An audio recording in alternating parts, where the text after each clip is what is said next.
Song చాలా బాగుంది. Main thing ఏంటంటే మనం ఇప్పటి నుంచి కాదు ఎప్పటి నుంచో చెప్పుకోవాల్సిన ఒక విషయం ఏంటి తెలుసా అండి, ఏ ఏ సినిమాలో అయినా ఎవరి సాంగ్స్ అయినా లైక్ మెలోడీ అనో లేకపోతే ఇంకోటనో ఏదో సమ్ ఉంటాయన్నమాట.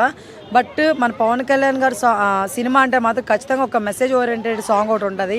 సో అది మీకు ఇది సాంగ్ పార్టీ లాగా అనిపిస్తుంది కానీ పార్టీ సాంగ్ కాదు.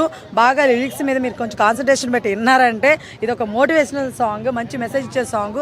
ఎవరైతే మనం డౌన్ అయిపోయి ఉంటామో వాళ్ళు కానీ సాంగ్ విన్నప్పుడు మనకి మంచి బూస్టప్ ఉంటుంది అనమాట. అలాంటి సాంగ్ ఇది. అది పక్కన పెడితే ఇంకా మన పవన్ కళ్యాణ్ గారి స్టైల్ అవ్వచ్చు, స్వాగ్ అవ్వచ్చు, ఆ స్టెప్స్ అవ్వచ్చు చాలా బాగా అనిపించాయి. చాలా బాగా చేస్తారు. డాడీ ఏముందిరా బాబు ఇది నాకు ఈజీరా బాబు అన్నట్టు చేశారనమాట. చాలా స్టైల్గా ఉన్నాయి స్టెప్స్ కూడాను. దట్టు శ్రీలీలతో కూడా ఒక మూమెంట్ ఉంటుంది, అది కూడా ఆయన ముందుకు వెళ్తున్నా ఆమె వెనక్కి వెళ్తున్నది చాలా బాగా అనిపించింది. ఇంకా డిఎస్పి గారు అయితే మ్యూజిక్ అదరగొట్టారు కానీ బట్ ఎక్కడ విన్నట్టుంది మ్యూజిక్. బట్ ఏం చేయలేము, కొత్తవి తీసుకురావాలంటే వాళ్ళకి కష్టం కాబట్టి.